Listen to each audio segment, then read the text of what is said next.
go. So it's been a couple weeks since I've done a build video. The last build video I did was my corrugated plastic combat wing. You can see it here. I made 3 of these. 2 of them went up north. I understand that they're flying very well.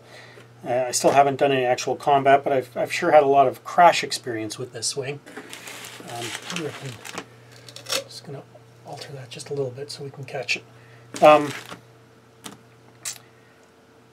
But there are some things that I've noticed that I would like to change with this. One thing I don't want to change is the way that it flies.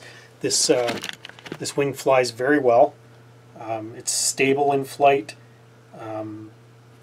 It could use probably a little bit more power, a slightly faster motor, and there's a couple other minor adjustments. So let's start with the back of it first. One thing I've noticed through my many crashes with this is that I have a tendency to strip the servos. So you can see here I'm just using standard 9-gram servos, plastic gear. These ones are Tower Pro 9-gram. I've also used HXT 900. But I'm having a tendency to strip those servos on landing. So here's what I think I've noticed. Now these elevons went right out to the edge. Right out to the edge here. So you can see my elevon and you see the edge. So what I think was happening is, say I would come down in a funky crash and catch the corner of this. I think I was stripping them at least one way by catching the corner. So what I've decided to do is, in my version 2 builds of these, I'm going to leave a little square or a little area there straight up here, and then move my elevons in. Now I did this for my last flight.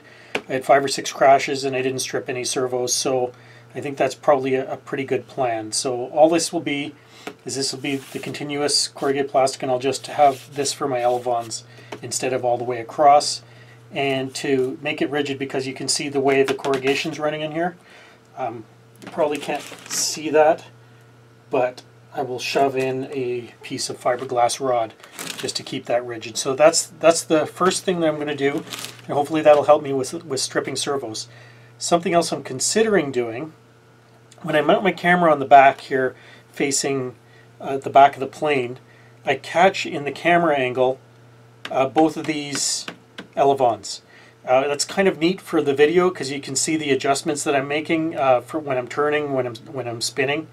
But of course it also doesn't leave a completely open angle. So there's a chance I might try one with these angled, just to give the camera a better view. But then again, I sort of like being able to see what I'm doing.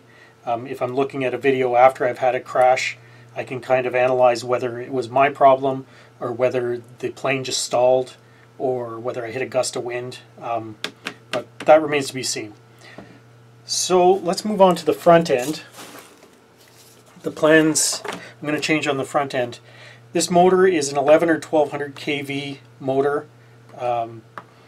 I'm going to change that out for about a 1500 kV motor, and also in addition to that, this motor will take a maximum of a 3S. The motor I'm going to replace it with will take up to a 4S, and it's about the same weight, so it's not going to change the balance of the plane at all, but it will change my maximum speed and hopefully a little bit with my thrust, so I can get a little bit better on vertical. The biggest change I'm going to make is with this front piece. So originally when I built this plane, it was very wobbly in the front here. I didn't have enough reinforcement. So as you can see through all the tape and glue and extra pieces here, I've reinforced it to be more stiff.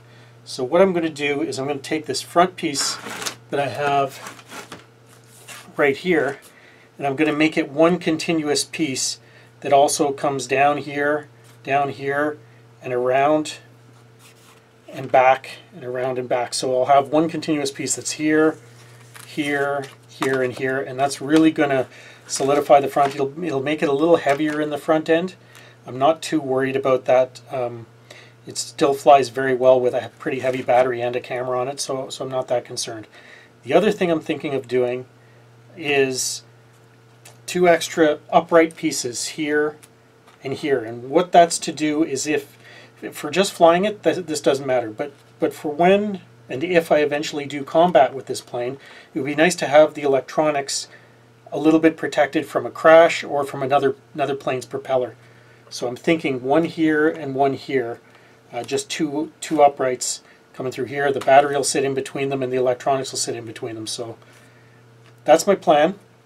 I'm going to go back to the computer and I'm going to draw up for the proper dimensions for this part and change the body for this part. And once I've drawn that up, I'll go and build it.